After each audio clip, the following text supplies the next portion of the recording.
여러분은 평안하십니까? 우리 박 목사님께서 처음 또 첫 강의를 하시면서 평안함을 말씀하실 때 평안함은 어쩌면 풍요로움 아니면 건강함, 안정된 삶을 살고 있는가라는 그러한 의미라고 본다면 아마 평안하십니까? 라는 그 말을 다르게 바꾸면 여러분은 지금 행복하십니까? 라고 말해도 될 것 같아요. 유발 하랄이라고 하는 이 교수는 세이피언스라고 하는 책에서 행복을 정의할 때 그는 행복을 정의하기를 행복이란 부나 건강, 공동체와 같은 객관적인 조건에 전적으로 좌우하지 않고 객관적인 조건과 주관적인 기대감 사이에 상관관계에 의해서 만들어진다라고 그렇게 이야기를 했습니다. 어렵죠? 저는 오늘 강의를 이 발언과 연관시켜서 생각해 보고 싶기 때문에 일단 이 소개를 먼저 드렸습니다. 행복은 부나 건강, 공동체와 같은 객관적인 조건에 전적으로 좌우하지 않고 객관적인 조건과 주관적인 기대감 사이의 상관관계에 의해서 결정된다. 돈이 많으면 행복할까요? 성경은 마른 떡 한 조각만 있고도 화목한 것이 온 집에 고기가 가득하여도 육선이 가득하고 다투는 것보다 낫다고 했습니다.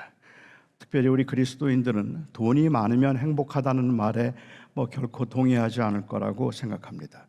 하지만 그러니까 돈은 하나도 중요하지 않고 마음만 편하면 된다는 말도 사실은 문제가 좀 있습니다. 마른 떡 한 조각만 있고도 화목할 수 있다면야 얼마나 좋겠습니까마는 사실은 이 가난과 그리고 또 부족이 걱정과 다툼의 원인이 되는 경우들이 워낙에 많기 때문에 그렇습니다. 특별히 이 그리스도인들의 경우는 먹고 살기도 너무 힘들고 버거운데 자꾸만 자족하고 기뻐하고 그리고 감사하라고 하면 그렇게 기뻐하거나 감사하지 못하고 불안과 불평 가운데 살고 있는 자신이 너무 믿음이 없는 것 같아서 불필요한 죄책감마저 갖게 됩니다. 성숙한 신앙은 조건과 상황, 조건과 어떤 상황에서도 불평하지 않고 불안한 마음도 없는 그 평안이 유지된 그 상태를 우리는 그것이 성숙한 신앙의 상태라고 생각을 해서 성숙한 믿음을 갖는 사람들은 바람이 불어도 흔들리지 말아야 되고 어려운 일을 만나도 마음은 늘 잔잔해야 될 것 같다는 그런 생각을 하게 되죠. 하지만 조건과 상황이 갖추어지지 않았음에도 불구하고 자족하고 평화로운 상태를 유지하라는 이 말에 우리가 선뜻 동의하기 어려운 것은 단순히 우리의 믿음이 부족하기 때문이거나 아니면 우리가 속물적인 가치관을 가지고 있기 때문에만 그런 것이 아니라 실제로 물질의 부족, 육체의 한계는 고통을 가져다 주기 때문이고 이 고통은 우리가 생각하는 것보다 훨씬 큽니다. 그러니까 그냥 괜찮은 게 사실 아니라고 그렇게 말할 수 있을 것 같아요. 물론 그렇다고 가난해서 불행한 것도 아니고 돈이 많다고 저절로 행복해지는 것도 아닙니다. 가난한 사람들은 물질에 대한 기대가 적기 때문에 사실은 100불만 공돈이 생겨도 너무 감사하고 너무 행복해합니다. 부자는 공돈 100불 생겼다고 그렇게 기뻐하거나 그렇게 행복해하지는 않을 겁니다. 그것은 돈이라는 객관적인 조건이 행복을 주는 것이 아니라 주관적인 기대감이 행복을 주는 것이기 때문에 그렇단 말이죠.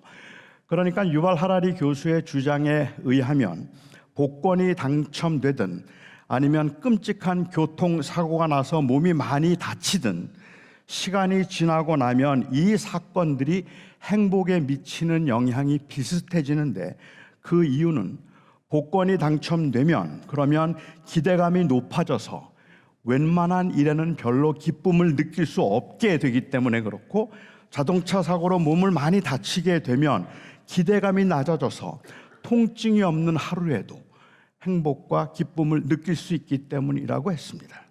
그러니까 행복은 무언가 기대하는 것이 채워져야 하는 조건의 문제이기도 하지만 동시에 그 조건을 받아들이는 상태, 즉 주관적 기대의 문제이기도 하기 때문에 행복은 객관적인 조건과 주관적인 기대감 사이의 상관관계에 의해서 만들어진다라고 하라리 교수가 말한 것이죠.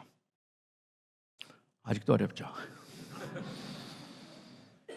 돈만 있으면 행복해진다는 말도 맞는 말이 아니고 돈이 없어도 마음만 평안하면 행복해진다는 말도 맞는 말이 아니라는 말입니다. 저는 이런 분석의 한편으로는 동의가 되기는 하는데 다른 한편으로는 동의하기가 어렵습니다. 행복과 행복감은 구별되어야 한다고 생각되기 때문에 그렇습니다. 하라리 교수는 행복에 관한 이야기를 하는 것이 아니라 사실은 행복감에 관한 이야기를 하고 있다고 생각되기 때문에 그렇죠. 조금 위험한 발언이다 싶기는 하지만 향정신성 약물로 우리가 신경을 자극하고 도파민이나 옥시토닌이나 아니면 세로토닌과 같은 화학 물질의 상승만으로도 사람들은 행복감을 느낄 수 있습니다. 행복감이 그런 쾌락적 감각이나 아니면은 마음의 심리적인 상태라면 행복감을 느낀다고 해서 그 사람이 행복한 사람이라고 말할 수는 없을 겁니다. 반대로 행복감을 느끼지 못하기 때문에 그 사람은 불행한 사람이라고 말할 수도 없습니다. 마약을 하면서 느끼는 그 쾌감이나 그 행복감은 누구도 부러워하지 않는 감각이지만 그때 느끼는 쾌감과 복권이 당첨되었을 때 느끼는 쾌감이 생물학적으로 같은 것이라면, 그렇다면 행복감을 느끼는 것, 그것은 그냥 우리가 추구할 바가 아닙니다. 우리는 그것을 추구하는 사람들은 아니죠. 또한 반대로 행복감을 느끼지 못한다고 해서 우리가 불행하다고 생각하지는 말아야 할 것입니다. 물론 행복감을 느끼며 살 수 있다면 정말 좋겠어요. 제가 말씀드리는 건 행복감을 느끼시면 안 된다는 이야기가 아니라 행복감을 느끼는 것이 우리의 궁극적인 목적이거나 아니면 행복감을 느끼고자 함이 우리가 추구하고 있는 궁극적인 마음의 평강은 아니라는 말입니다. 제가 오늘 이 말씀을 드리는 이유는 우리는 신앙생활을 하면서도 이런 감각을 행복이나 혹은 굉장히 성숙한 신앙적인 성숙함으로 여기고 있지는 않을까 싶기 때문에 그렇습니다. 큰 소리를 지르면서 열광을 하고 기도를 하고 느끼는 만족감은 차지하고라도 때로는 이 객관적 조건에 대한 기대치를 낮춤으로 만족감을 느끼도록 만드는 이 심리적인 최면처럼 보이는 현상들이 종교에는 있습니다.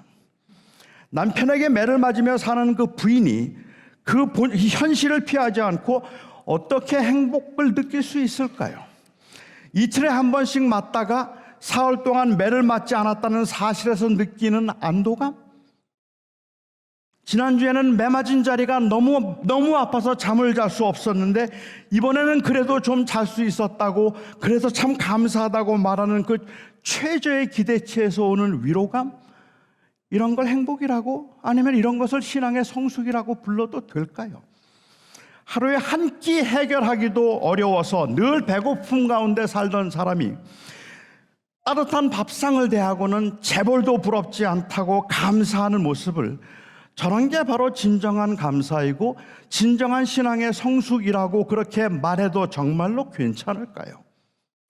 그런 사람이 만일 그 따뜻한 밥상을 계속해서 매일 대할 수 있다면 아마도 한 달도 지나지 않아서 그는 따뜻한 밥상 앞에서 아무것도 느끼지 못할 겁니다. 왜냐하면 기대치가 높아졌기 때문이죠. 그러면 그 사람은 은혜를 잊어버린 사람이고 배은망덕한 사람이라고 그렇게 불러도 될까요? 인간의 한계에서 볼 때는 그게 아닌 것 같다는 생각이 드는 거죠. 그래서 저는 오늘 이 말씀을 같이 나누면서 행복과 행복감을 좀 구분하고 싶었습니다.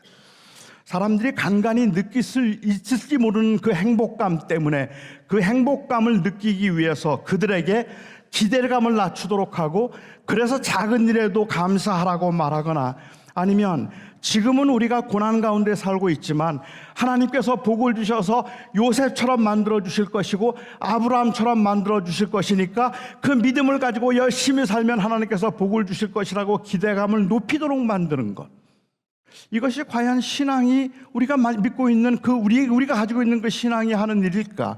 저는 이렇게 해서 행복감을 느끼도록 만드는 것, 아니면 그 행복감을 기대하도록 만드는 것은 성경적인 가르침이 아니라고 저는 생각합니다. 복을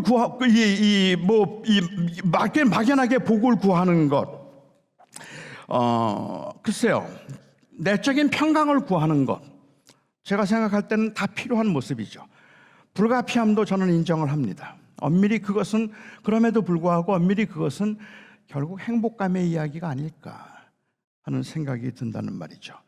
고난 중에도 즐거워하라고 말하고 환난을 통하여서 하나님의 영광을 즐거워하게 된다고 바울이 말할 수 있었던 것은 행복감을 느낀다는 것이 소중하고 필요한 것이기는 하지만 행복감을 느끼고 마음의 평안을 유지할 수 있는 것, 그것 자체가 행복이기 때문만은 아닐 겁니다.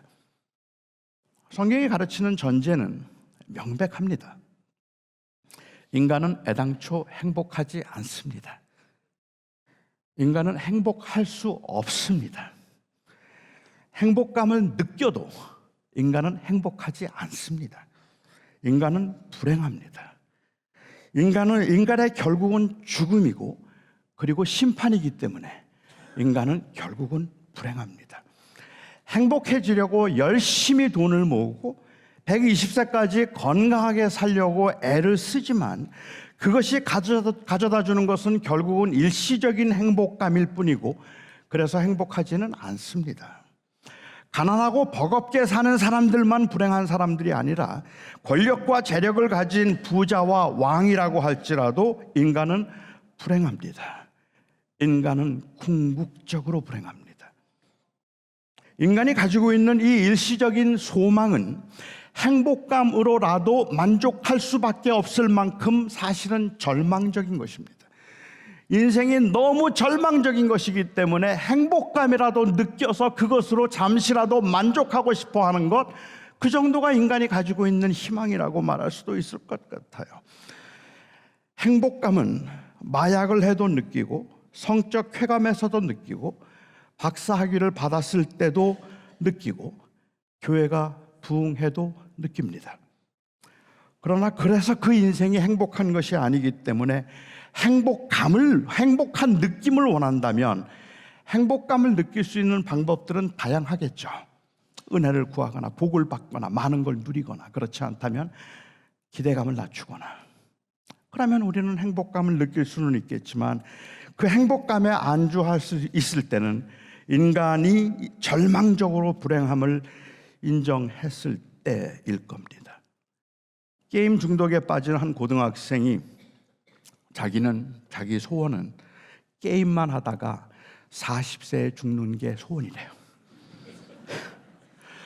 게임만 그냥 방에서 그냥 먹을 거 주면 게임만 하다가 40세에 죽는 게 자기 꿈이래요.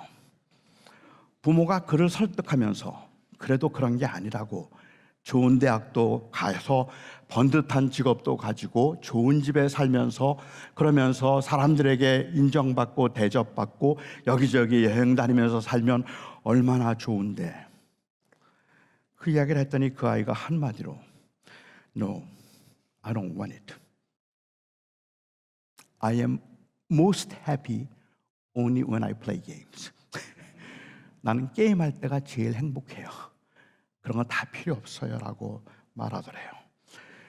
인생을 허무주의적인 입장에서 보는 허무적으로 보는 사람들의 입장에서는 그 아이의 상태가 이 중독의 환각 상태라고 진단을 하겠지만, 그렇더라도 이 문제에 대한 답이 저는 궁색하다고 생각합니다. 큰 차이가 없어요.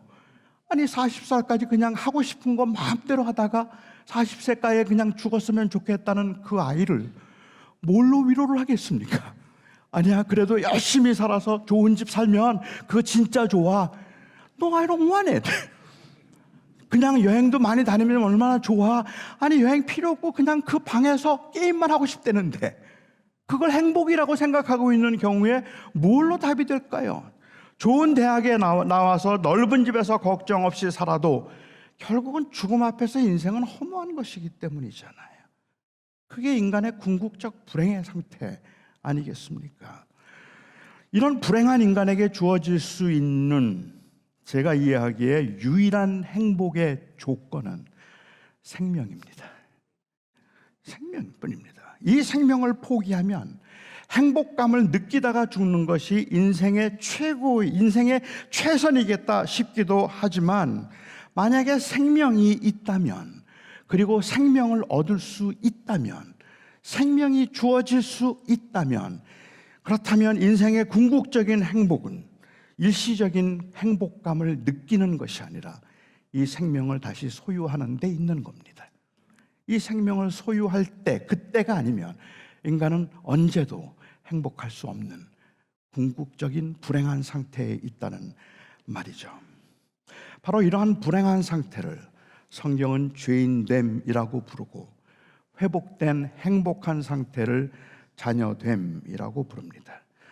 자녀됨을 통해서 회복된 상태에 있는 사람들은 비록 현재는 행복감을 느끼지 못한다 할지라도 장차 누리게 될 그 영광스러움 때문에 행복하다 말하고 현재 행복감을 느끼지 못함에도 인내하며 살 수 있습니다. 바로 그 결과 때문에, 아니 그 결과를 가능하게 하신 하나님의 사랑 때문에 우리는 예수님 한 분이면 됩니다 라는 말을 할 수 있는 것이고, 고난과 아픔 중에 있으면서도 감히, 너무 힘들고 버거운데도 감히 괜찮습니다라고 말할 수 있는 겁니다. 그것은 바로 우리에게 주어진 생명, 그리스도를 통해서 우리에게 주어진 그 생명 때문이죠. 사도 바울은 이 말을 우리가 믿음으로 의롭다 함을 받음으로 예수 그리스도로 말미암아 누리게 된 하나님과의 화평이라고 오늘 본문에서 이야기를 합니다. 바울이 의롭다 함을 받았다, 하나님과 화목하게 되었다, 그리고 은혜에 들어가게 되었다는 말은 결국은 구원을 받았다는 말이잖아요.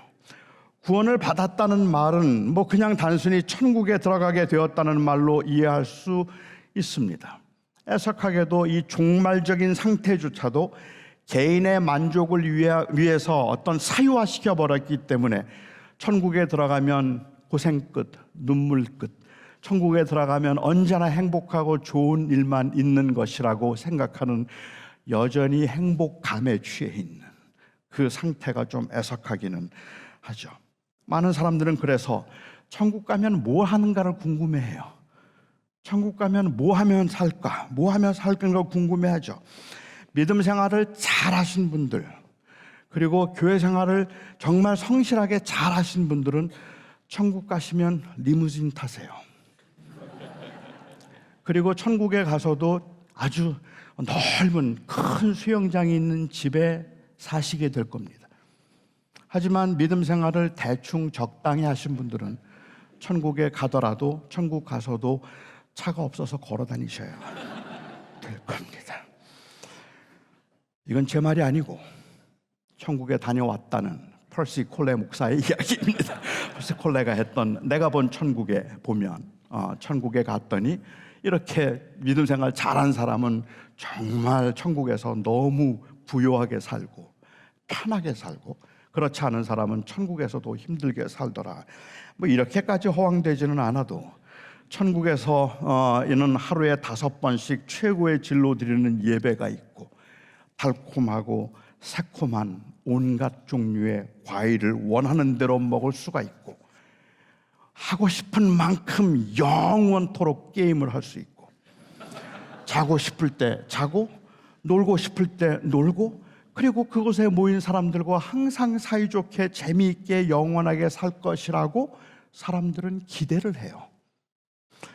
이런 기대에 확신이 있다면 솔직히 이 땅에서는 뭘 해도 재미가 없어요. 그렇지 않아요? 그런데 그 반대의 경우도 있어요. 이 땅에서 그런 즐거움을 이미 맛보고 있는 분들의 경우라면 천국도 시시할 것 같아요. 해보니까 그것도 별거 아니잖아요. 사실은 그렇게 하더라도 그거 별거 아닌데, 아니 그걸 영원히 한다고? 아찔하죠. 아니 도대체 거기서 아무리 즐거운 시간이고 아무리 재밌다고 할지라도 영원히 한다고? 어쩌다 한 번 한다면 몰라도 영원히 매일매일 예배를 해야 되고 매일매일 예배하면서 하나님을 영화롭게 하고 항상 거기에는 기쁨과 감격이 있을 것이라고 생각을 한다면 거기도 좀 시시해 보이지 않느냐는 말이에요. 구원을 받고 천국에 간다는 말을 단순히 개인이 누리게 될 쾌락의 극치로 이해하는 것, 이건 결국은 또 다른 종류의 행복감에 관한 이야기일 뿐입니다. 자기 중심적인 그러한 삶의 표현이라고 생각할 수 있다는 것이죠. 구원이 무엇인가? 이 로마서 5장에서 바울이 언급한 대로 구원은 하나님과 화목하게 되는 것입니다. 사도 요한은 이것을 다시 하나님의 자녀되는 권세를 얻는 것이라고 표현했죠. 그러니까 구원은 결국은 회복입니다. 잃어버린 바 되어서 절망 중에 있는 사람들이 다시 하나님의 자녀가 되는 신분의 회복이고, 거역했던 자가 다시 하나님께로 돌아옴으로 자녀들 안에서 완성된 하나님의 주권의 회복이라는 말입니다. 아직은 그리스도인들 안에서만 하나님의 주권이 회복된 세상을 우리는 살아가고 있지만, 그리스도께서 다시 오실 때는 온 세상이 하나님의 주되심을 인정할 것이고 하나님의 통치하심을 인정해서 드러내서 그 통치하심을 찬양할 것입니다.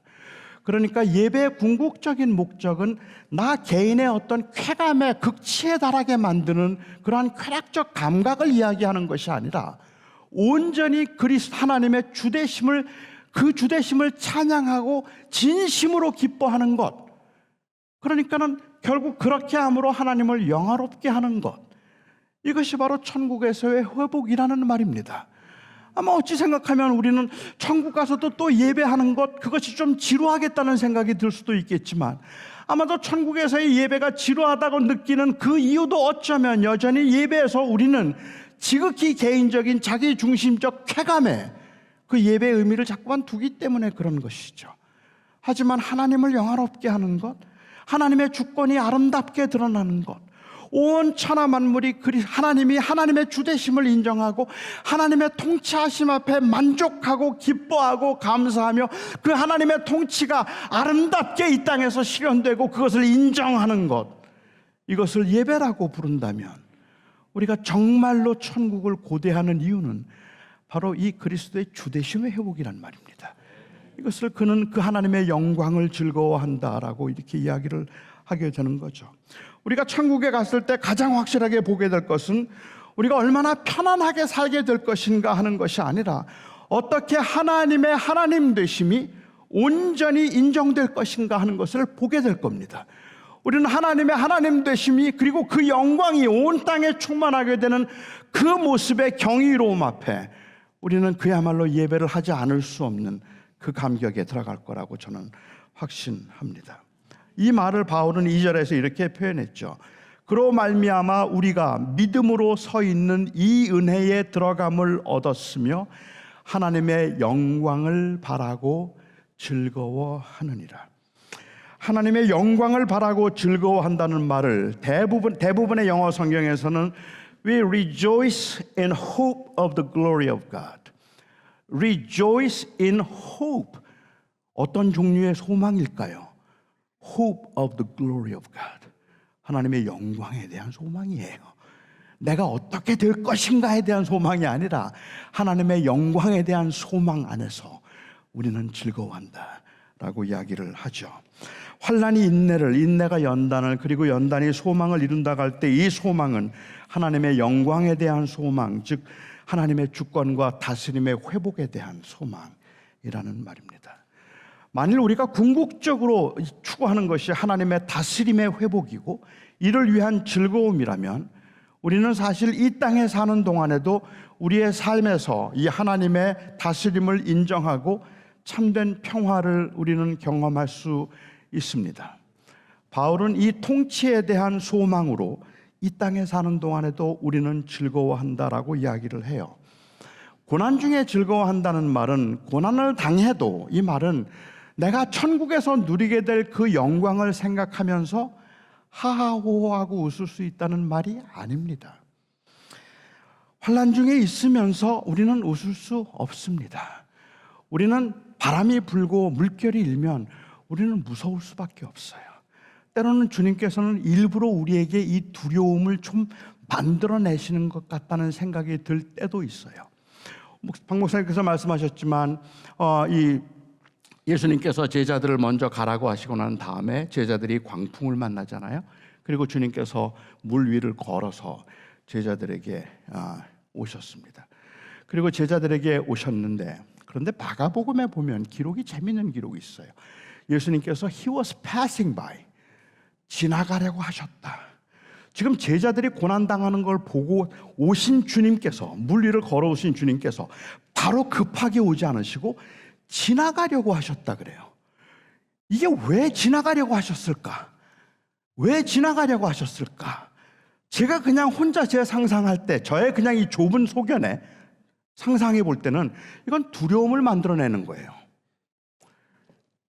귀신은요, 다들 유령인 줄 알았잖아요. 귀신은 똑바로 볼 때보다 지나가면서 옆으로 볼 때 훨씬 더 무서워요. 그냥 볼 때도 물론 무섭죠, 귀신은. 그런데 이렇게 옆으로 지나가는 척하면서 제자들이 놀라서 유령이다 소리를 질렀잖아요. 그리고 주님께서 돌아오셨거든요. 그러니까 일부러 두려움을 만드신 것 같아요. 그리고 들어오셔서 주님께서 말씀하시기를 내니 두려워하지 말라라고 말씀을 하셨지 않습니까? 우리는 고난 가운데 있으면서 마음의 편안함을 유지하는 게 믿음이 좋은 거라고 생각하지만, 고난을 당하고 나면, 바람이 불면 흔들리는 게 당연할 거라고 저는 생각합니다. 우리는 거기에 마음의 평안함을 유지하는 게 성숙한 신앙이라고 종종 생각을 하는 거예요. 그래서 저에게 찾아와서 목사님, 저는 왜 이렇게 믿음이 부족합니까? 어떻게 하면 제가 좋은 믿음을 가질까요? 라고 묻는 많은 분들의 질문의 의도는, 어떻게 하면 내가 돈이 떨어져도 마음이 편안하고, 그리고 어떻게 하면 내가 고난이 와도, 그리고 이 몸이 아파도 늘 평정을 유지할 수 있는 그 경지에 내가 어떻게 하면 이룰 수 있을까요? 그 의도인 것 같아요.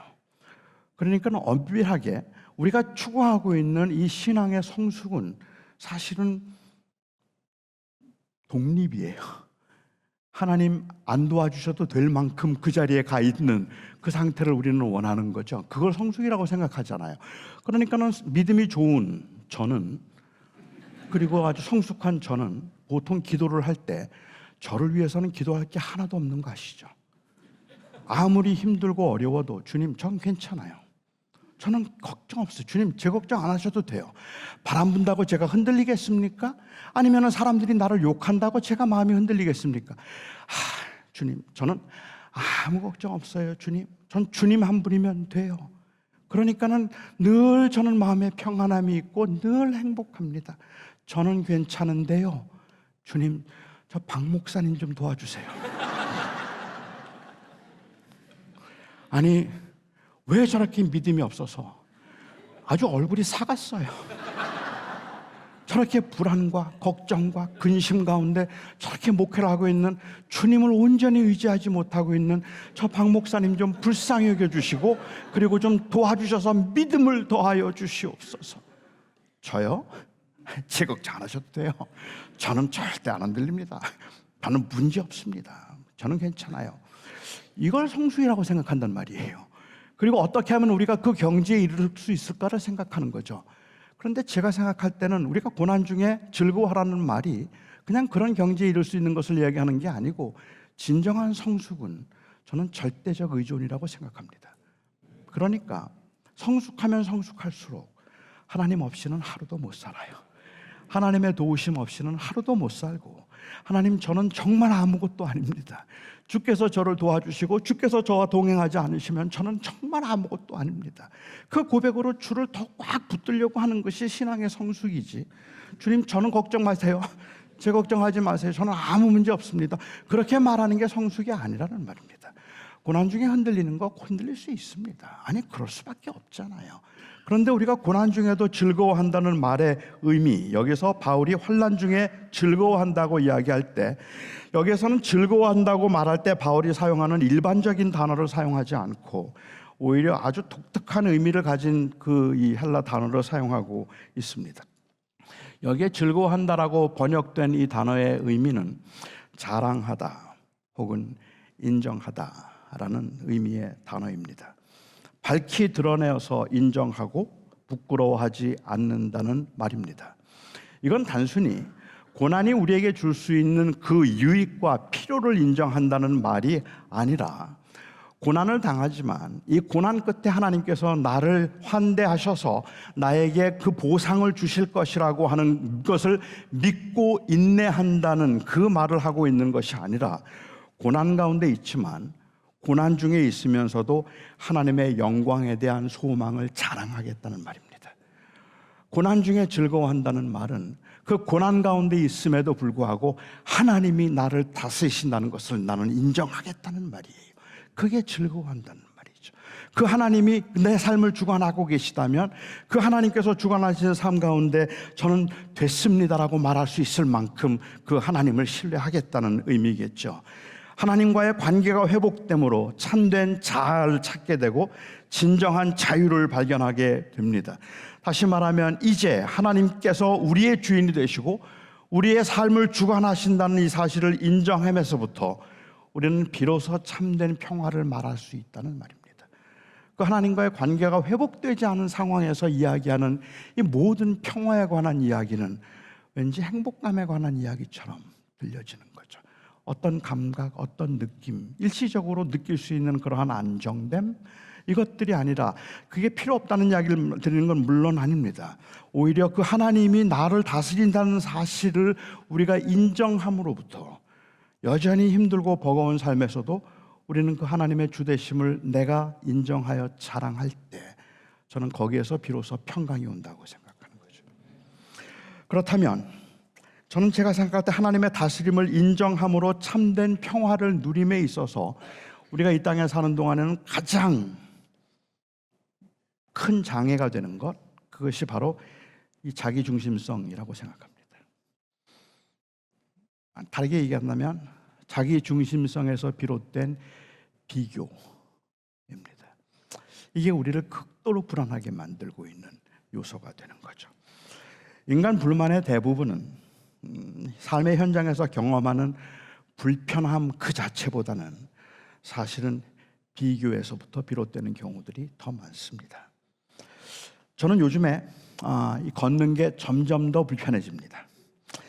이제는 오래 서 있는 것도 조금 불편하고, 그리고 계단은 한 계단도 못 올라옵니다. 혼자서는 이제 계단도 올라올 수가 없을 만큼 힘들어요. 그래서 사실은 저는 이 불편함 때문에 우울해지기도 하고, 그리고 좀 슬퍼지기도 하고, 또 주눅이 들기도 해요. 하지만 제가 걷는 게 불편하기도 하고, 그리고 좀 여러 가지로 저로서는 그 많이 불편한 것은 사실이지만, 그런데 저에게 있어서는 정말로 불편한 게 따로 있어요. 잘 걷지 못하는 것보다 훨씬 더 불편한 거 뭔지 아세요? 제가 날지 못한다는 거예요. 날 수만 있다면 얼마나 좋을까? 그런데 날지를 못해요. 제가 날 수가 없어요. 날지를 못해요.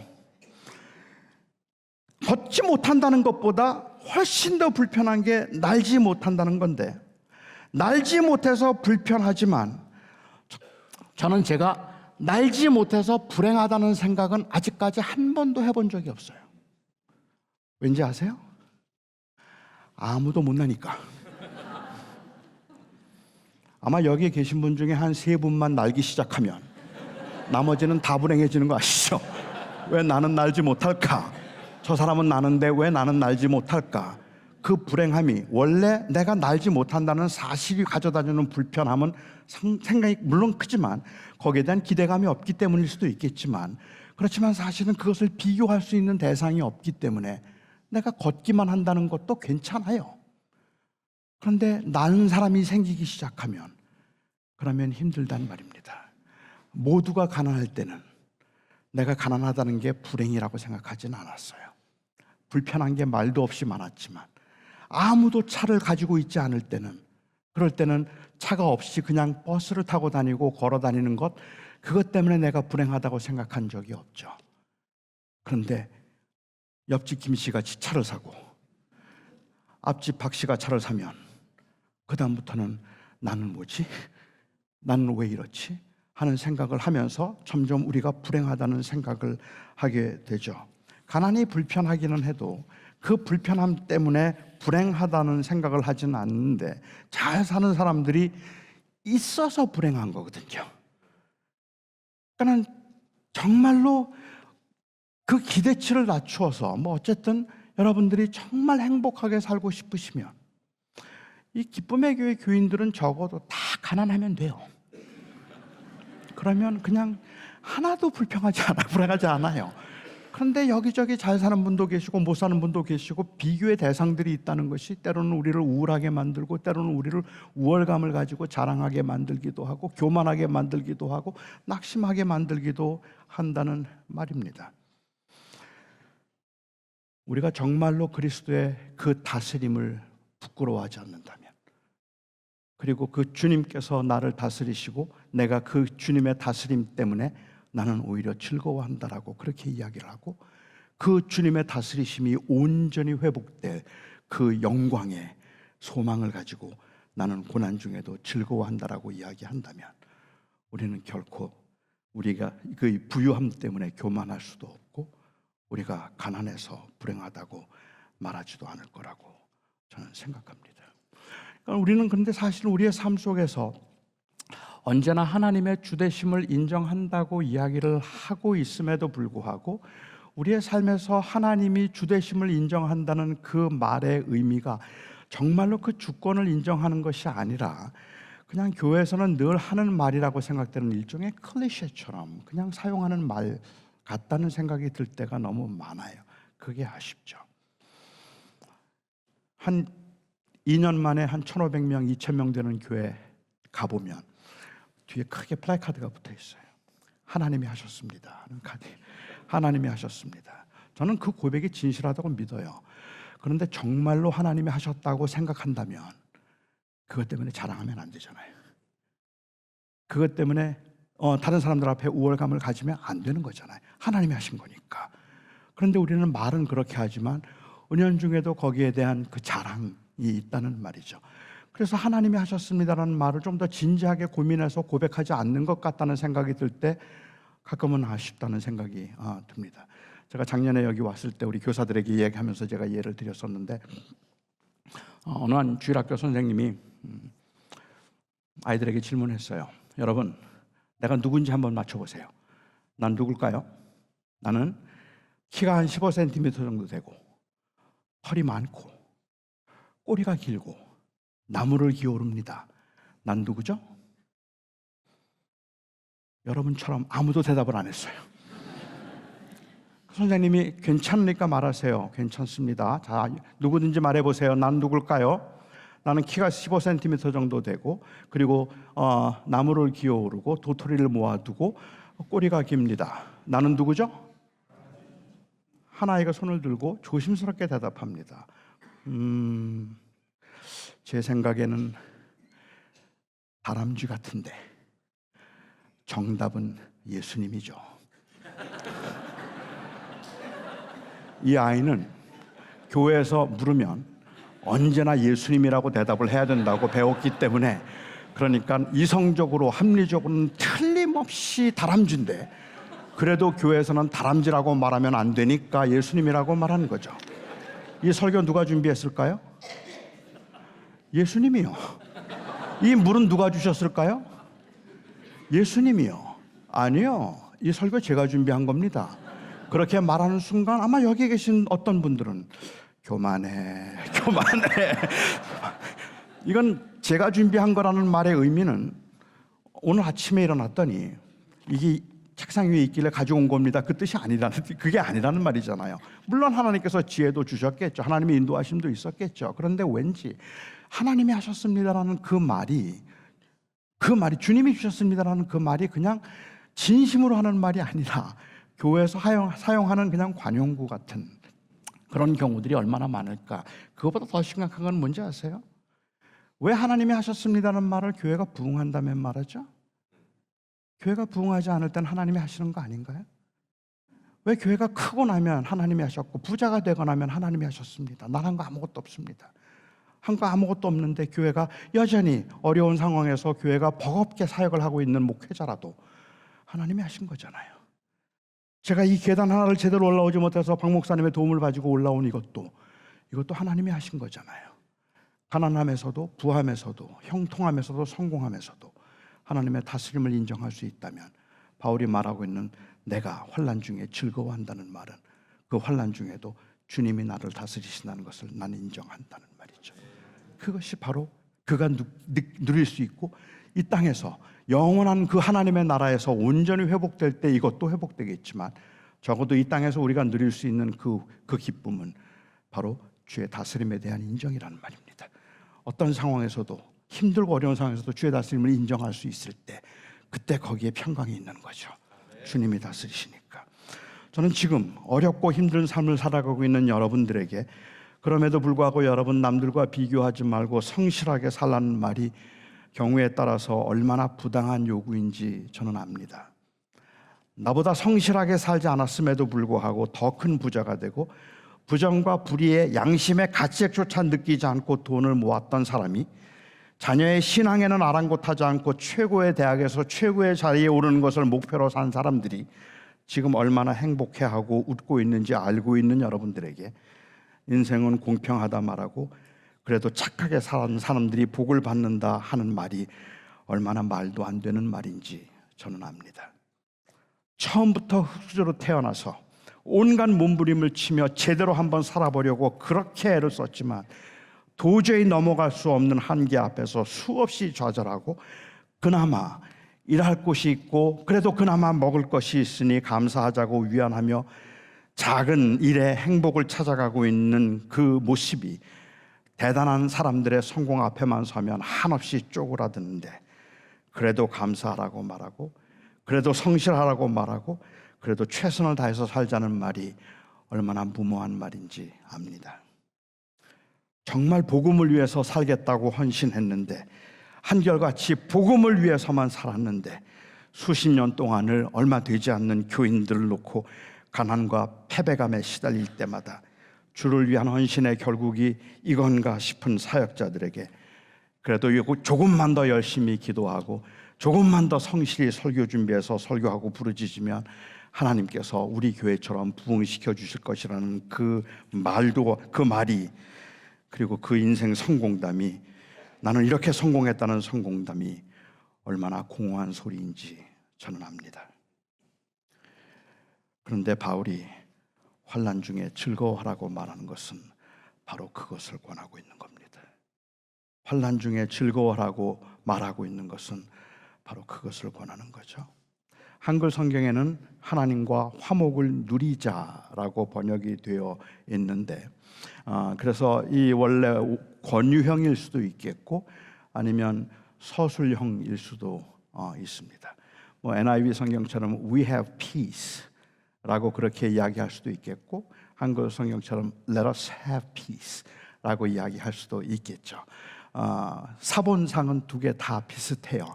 그렇기 때문에 한글 성경 번역이 틀렸다고 말할 것은 아니겠지만 만약에 한글 성경에서 번역한 대로 권유형으로 본다면 이미 의롭다함을 받고 하나님의 자녀가 되었지만 이 땅에서 고난과 부족을 가운데 버겁게 살아가는 사람들에게 하나님과 화목함을 누리자라는 말은 다시 예수님을 영접하라는 권유가 아니라 그 고난과 혼란 중에도 하나님의 다스림을 인정하자는 말입니다.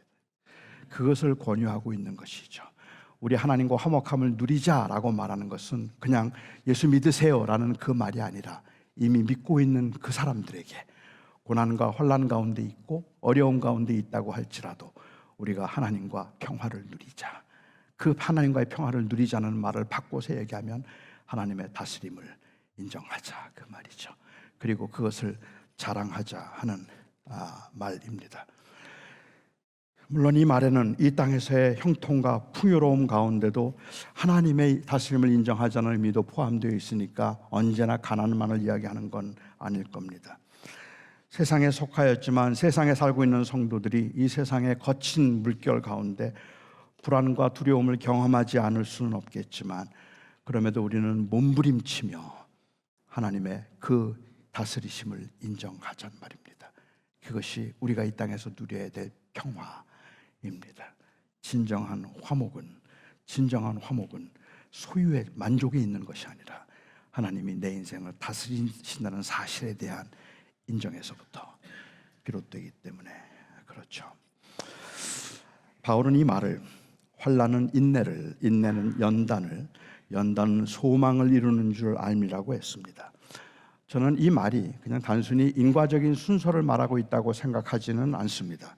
그러니까 환난을 받으면 인내심이 생기고 인내를 하면 연단이 되어서 소망이 더욱 깊어진다는 의미라고 보기는 어렵다는 말이죠. 환난은 인내를 낳기도 하겠지만 환난은 불만을 낳기도 합니다.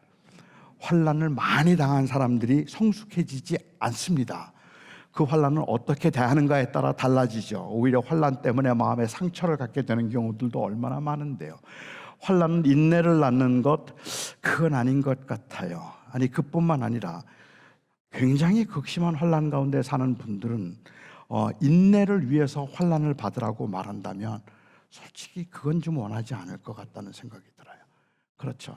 인내를 위해서 환난을 받을 만큼 우리의 삶에서 이 환난이 그렇게 가볍지 않다는 거예요.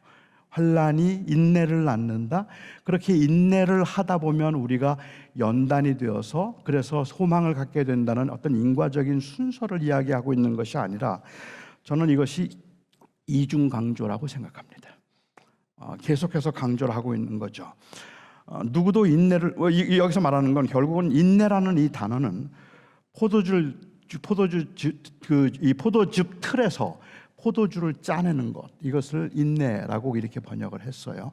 그러니까 포도를 짜서 그 즙을 만들어내는 것 같고, 그리고 연단도 불로 담금질해서 철을 강하게 만드는 이때 사용하는 단어를 사용하고 있기 때문에 환난을 만나게 되면 환난은 우리를 쥐어짜기도 하고 환난은 우리를 고통스럽게 만들기도 하지만 그럴수록 우리는 하나님의 다스리심이 온전히 나타나게 될 그날에 대한 소망으로 이 땅에서도 주의 다스림을 누리며 살겠다는 말이죠.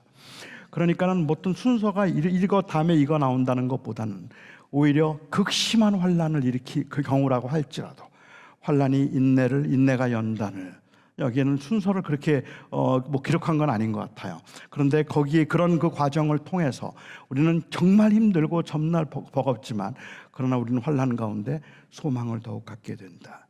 그 소망은 내가 천국 가서는 안심하고 쉴 거야가 아니라 하나님의 다스림에 대한 소망이라고 말씀드렸고, 그것이 하나님의 다스림에 대한 소망이라면 이 땅에 사는 동안에 우리는 그 하나님의 다스림을 인정하려고 하는 거죠.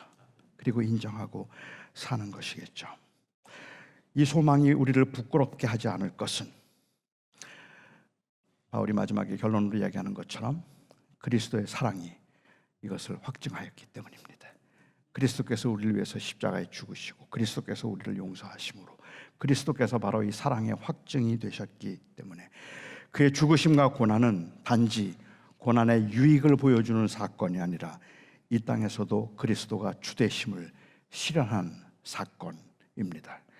우리는 우리의 주님이신 예수 그리스도의 죽음과 부활을 묵상함으로 어떤 시련 가운데도 우리는 하나님이 우리를 다스림을 인정하고 그 하나님의 다스림을 인정하는 가운데 하나님과 화목을 누릴 수 있는 것이죠. 아니, 바꿔서 얘기한다면 하나님과 화평을 누리며 그의 다스림을 우리는 인정할 수 있는 것입니다. 이 땅에 있는 사람들은 우리가 아마도 앞으로 계속 그 말씀들을 나누겠지만 우리가 느끼는 불안들, 두려움들은 여전히 내 안에 있는 자기 중심성이 기능을 하는 것이고, 그러한 그 절망적인 상태에서 인간들에게 행복을 말할 때, 평안을 말할 때 그 평강은 결국은 그냥 감각이겠다 싶은 생각. 그것을 위해서라면 기대치를 낮추는 것도 맞고, 그리고 또한 조건을 갖추는 것도 맞겠지만, 우리에게 있어서 진정한 화목은 어디에 오는가? 그것은 바로 주의 다스림에서 온다는 말입니다. 그리고 그 다스림을 우리의 삶 속에서 겸허히 인정하며 살아가는 것, 힘들죠. 어렵죠. 많이 아프기도 하고, 때로는 원망스럽기도 하고, 왜 그럴까라는 생각이 들기도 하죠. 제가 한번 작년에 어느 교회 집회를 갔는데, 집회가 끝나고 난 다음에 한 자매가 저를 찾아왔어요. 나가는데 저를 붙잡았어요. 그렇게 붙잡더니 제가 그날 하나님의 사랑에 관한 설교를 했는데, 저를 붙잡고 그래요. 목사님이 하나님의 사랑에 관한 이야기를 그렇게 해도 나는 하나님의 사랑이 느껴지지 않습니다. 그래요. 난 하나님의 사랑이 느껴지지 않고 나는 너무 화가 나서 견딜 수가 없습니다. 그 자매가 제가 좀 놀래서 옆으로 옆으로 인도해서 조금 이야기를 들었는데, 2달 전에 어린 아들이 투병을 하다가 죽었어요. 그렇게 아들의 죽음 앞에서 그 절망하고 힘들어하면서, 그러면서 어쩔 줄 몰라 하는 그 자매가 저를 찾아와서 하나님이 사랑하시는데 왜 이런 일이 나에게 일어나느냐고, 왜 어떻게 이렇게 불행한 일이 나에게 일어나느냐고 그렇게 절규하듯이 저에게 말을 하는데, 글쎄요, 그 자매 앞에서 제가 무슨 말을 할 수 있었을까요? 저는 그 자매에게서 솔직히 하나님이 왜 그렇게 하셨는지 모르죠. 근데 제가 그 자매에게 그렇게 얘기했어요. 만약에 정말 그렇게 했는데 그게 그 아들의 인생의 끝이라면, 자매는 이 땅에서 그 아들이 불쌍해서 어떻게 살라 그러세요? 그 절망적인 상황에서 우리에게 그것을 견디게 만들 수 있는 힘이 있다면 그것은 바로 그리스도의 사랑 아니겠습니까? 결국은 그 하나님의 사랑을 느낄 수 없을 만큼 인생이 불행하지만 그 불행한 상황을 역설적으로 다시 우리로 하여금 다시 일어서게 만들 수 있는 그것이 곧 또 하나님의 사랑이라는 말이에요. 하나님께서 물론 저는 그 아들을 천국에 갔는지 안 갔는지 그건 제가 모르겠지만, 저는 그 이야기를 하고자 한 것은 아니었지만, 인간의 궁극적인 행복은 이 아이가 살아있다는 것이 아니라 이 아이에게 생명이 주어졌다는 것, 그거 아니겠습니까? 그 아이에게 생명이 주어지지 않은 거라면 진짜 그 아이 불쌍하잖아요. 하지만 그 아이에게 우리가 소망을 가질 수 있다면 그것은 바로 그리스도께서 우리를 위해서 이 땅에 오셔서 죽으심으로, 부활하심으로 부활의 첫 열매가 되셨다는 것, 그거 아니겠습니까? 우리가 이 땅에서 힘들고 어려운 일을 당하는데 저는 모르겠어요. 왜 어떤 사람은 그렇게 힘든지, 왜 어떤 사람은 그렇게 고통스럽게 살아가는지 잘 모르겠어요. 그리고 어떤 사람들에게는 왜 많은 것을 주시고 어떤 사람에게는 왜 아무것도 안 주시는지 전 그것도 잘 모르겠어요. 하나님의 주권적인 섭리 가운데 다 잘해 주셨으면 좋겠는데, 어떤 사람은 힘들고 어떤 사람은 버겁게 인생을 살아가고 있는데, 형통하는 사람이든 아니면 고통 중에 버겁게 살아가는 사람이든 결국은 우리가 이 땅에서 누릴 수 있는 평화는, 하나님과의 평화는 우리에게 주어진 생명, 이 객관적인 조건이 채워질 때만 가능하잖아요. 그리고 그리스도께서 이를 위해서 오셨잖아요.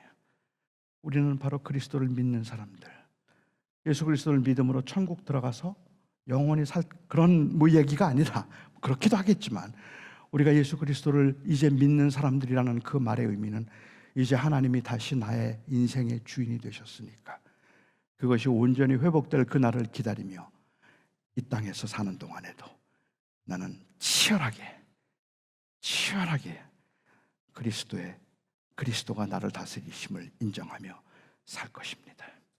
이것이 영적인 싸움이고, 이것이 바울이 말하고 있는 어쩌면 굉장히 역설적으로 들리는 고백이죠.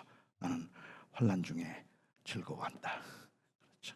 인간적인 생각으로 하면 바울이 보통 난 낙심하지 않는다 그 말 들으면, 저는 그렇거든요. 성경을 읽으면서 나는 낙심하지 않는다 이렇게 얘기를 하면 엄청 낙심하셨군요. 그런 느낌이 들거든요. 나는 즐거워한다 이렇게 얘기를 하면 많이 힘드시군요. 그런 생각이 들잖아요. 그렇잖아요. 그런데 그가 지금 보이고 있는 그 하는 모습은 바로 그 몸부림이잖아요. 나는 낙심하지 않습니다. 내가 이렇게 사방으로 우겨쌈을 당하여도, 답답한 일을 당하고 거꾸러뜨림을 당하여도 나는 낙심하지 않습니다 라고 말하고 있는 것은, 이 상황이 나를 정말 힘들게 만들지만 나는 그리스도의 주되심을 나는 결코 놓치지 않을 겁니다 라는 그 고백이잖아요. 환난 중에 즐거워한다는 말은 환난이 우리를 굉장히 버겁게 만들고 있기는 하지만, 그럼에도 불구하고 나는 그를 인정합니다. 인정할 겁니다. 아마도 그 인정함, 이것이 우리가 추구하는 평안일 겁니다.